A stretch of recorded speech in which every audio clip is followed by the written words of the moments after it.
This is the Jeanine Pirro Show.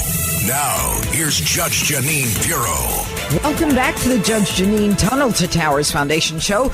Joining us now is a very special guest. You're going to love her. I love her. She is the representative of the 3rd Congressional District in Florida. Her name is Cammack, and Kat is a tiger, okay? So please join me in welcoming Congresswoman Kat Cammack to the Judge Jeanine Tunnel to Towers Foundation Show. As I already said that she serves Florida's 3rd Congressional District, but she also served as the youngest Republican woman in the 117th Congress. She is, get this folks, a 3rd-generation commercial sandblaster who grew up on a cattle ranch outside Denver, Colorado. You did the local 4-H programs, the rodeo and sports.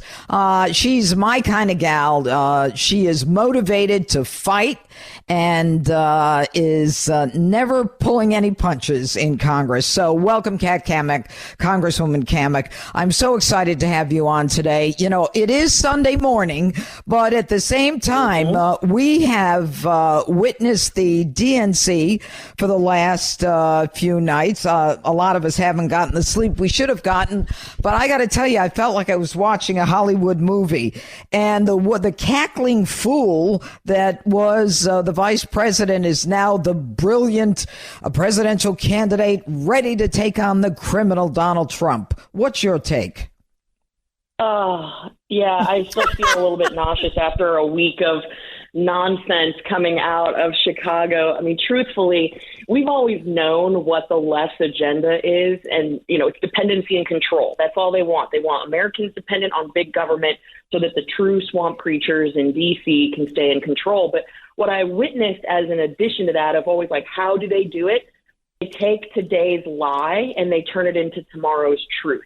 And so everything that they said was truly a Hollywood production of, oh, yes, boys absolutely can play women's sports. Oh, and we should be putting tampons in boys' bathrooms in elementary schools. And it was just a lie after another lie after another lie, and just total glossing over or even lack of a mention of the real things that are happening in America today. I think they mentioned Donald Trump's name over 350 times in total, and there was less than a dozen mentions of the border the entire week. Yeah. Put that in perspective. Yeah. Well, it's no surprise that they don't mention the border, but you know, that commercial that they've got going that, you know, she's going to be tough on the border the way she was tough on crime. This woman was not tough on crime. She is the original George Soros prosecutor.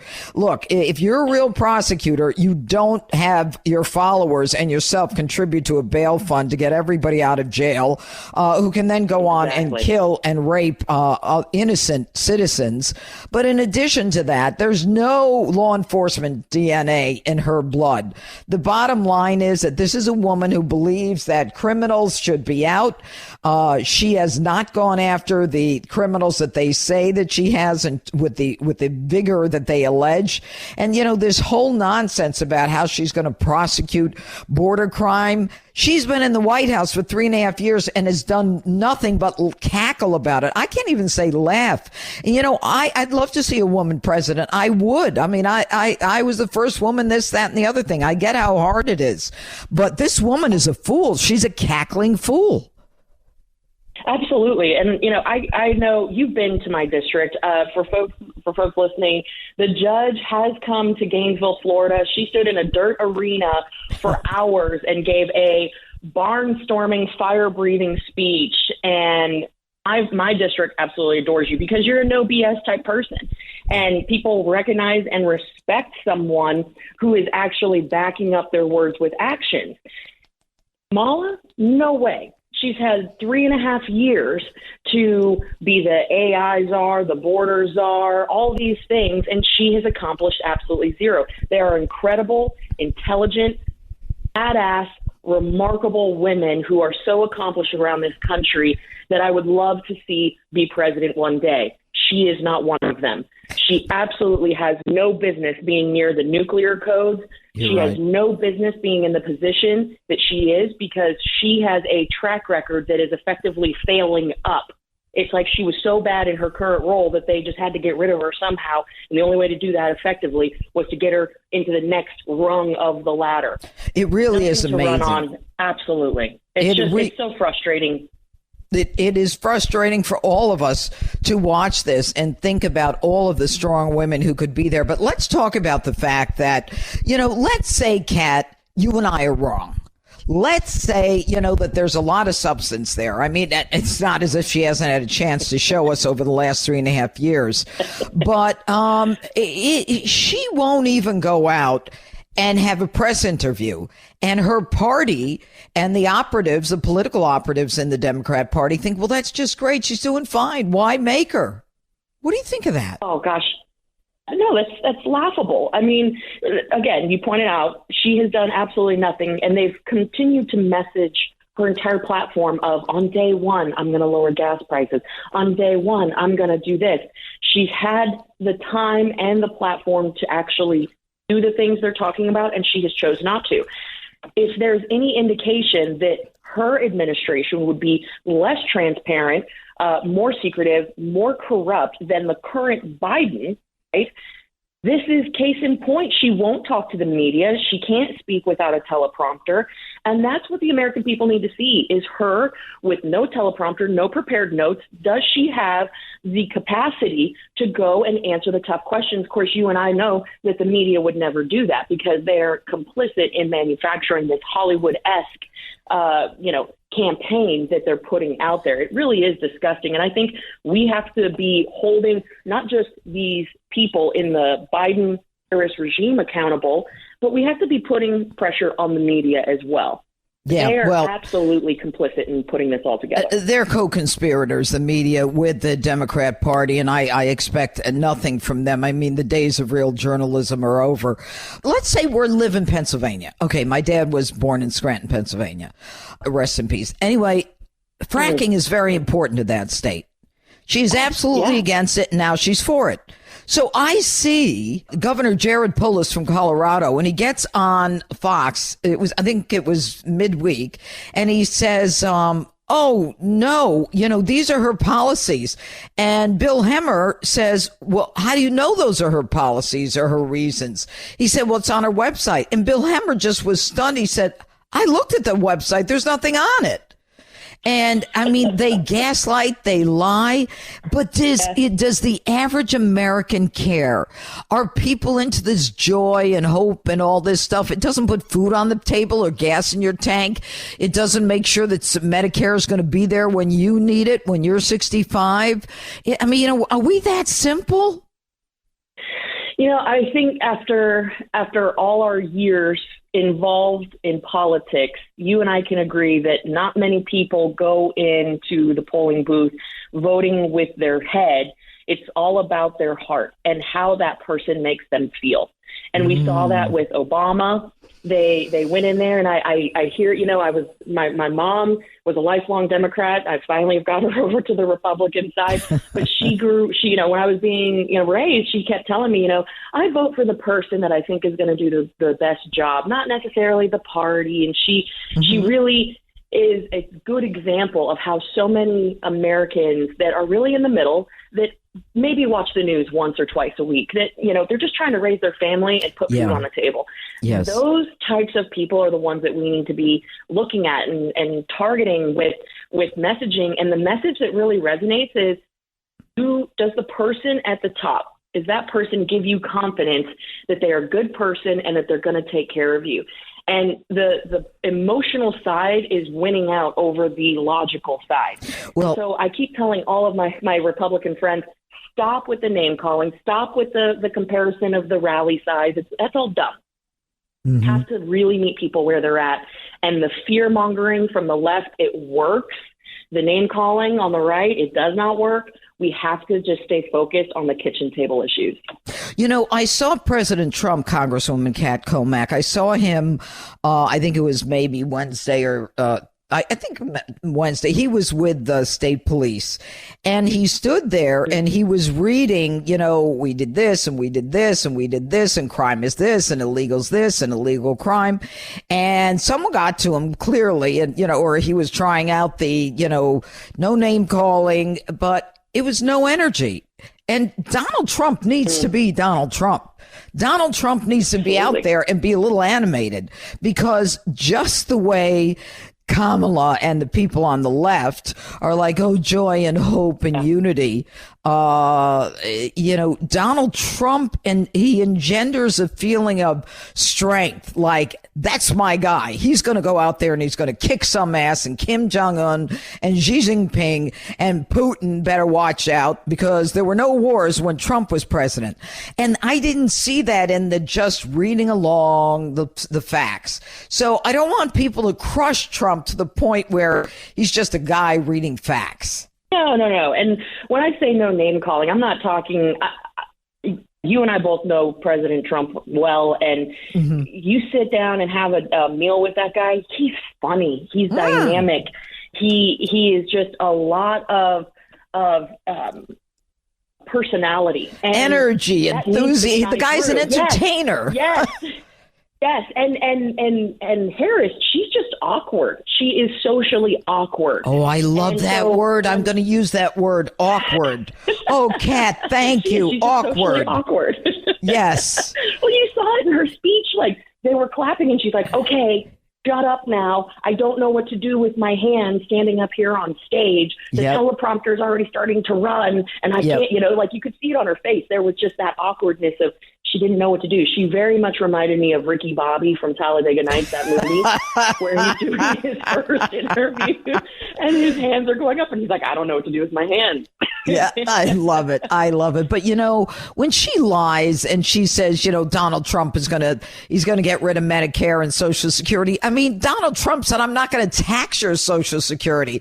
Donald Trump said it's the illegals who are destroying Medicare. Joe Biden is destroying it she wants to give everyone free health care, and she wants to prevent me from having my own doctor.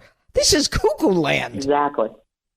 Well, it's interesting. So I've thought a long time of, how do you deal with habitual liars?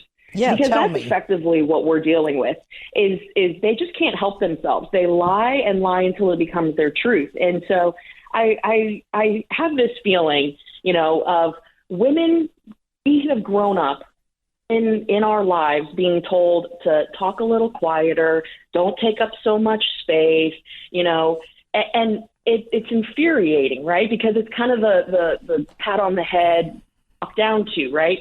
And so I'm thinking, why don't we just employ that tactic? Because we just need to minimize their voice in the room. And we have been given the blueprint on how to do that. Hell, we've been raised, being taught how to navigate people who talk down. And I'm not saying talk down to them, but just minimize their voice. They lie, just say, oh, bless your heart. That's just not true.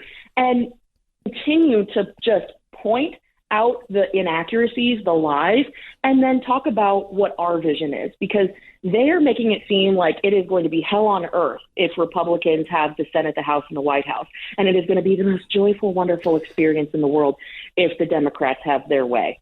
That's not true. We have the message. We just got to sell it. Well, everybody talks about the message, but the truth is, getting the message out when they have spent the last 8 years destroying Donald Trump and beating him down and beating him down and beating him down. I mean, that she would talk about Project 25, which, he has denied he wasn't a part of. I mean, that's not him. It doesn't matter. They just lie. It is crazy. And, even Joe Biden, during his speech on Monday night, he got up and he said, the fine people on both sides. That's been debunked a million times. The bloodbaths debunked a million times. It was about the car industry.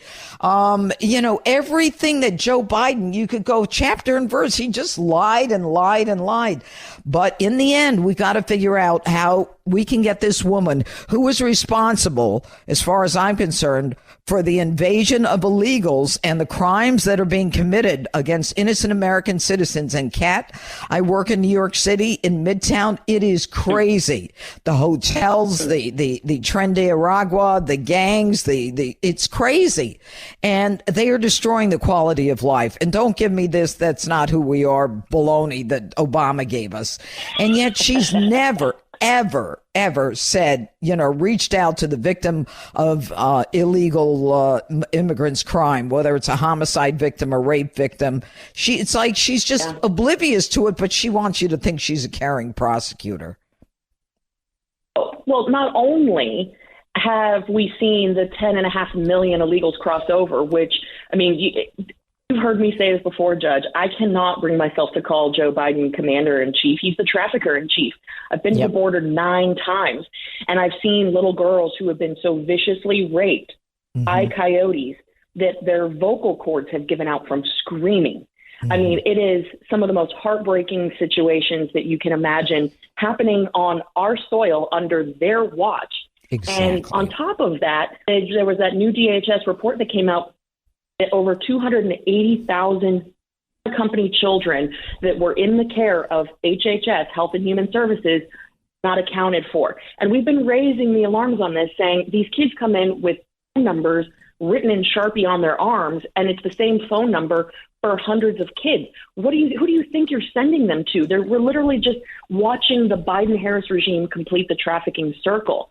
And so, there's absolutely zero compassion in the policies of the Biden-Harris regime. There's zero compassion or joy in the trafficking of children, which they are complicit in. This is so dangerous, so heartbreaking, and we have angel families being created every single day as a result of migrant crime in this country. We need to start waking up because it's happening in every single town in America. I remember Congresswoman Kat Cammack when Donald Trump was president. He tried to keep statistics on immigrant crime. And there were certain states who just wouldn't cooperate. Secretaries of state just wouldn't give them the information.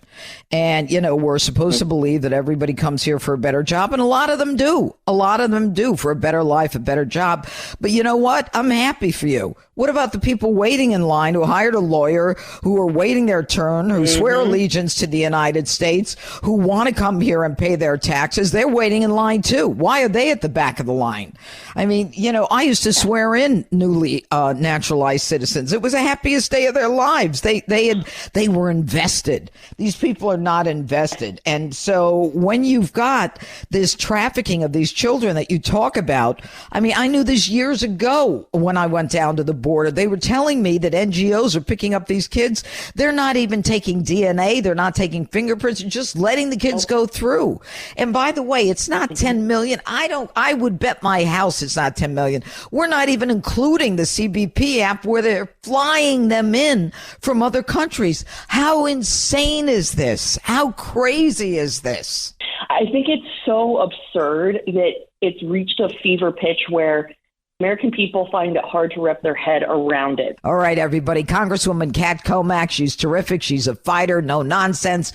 We love her, and I can't wait to hear what she's up to because it's something good.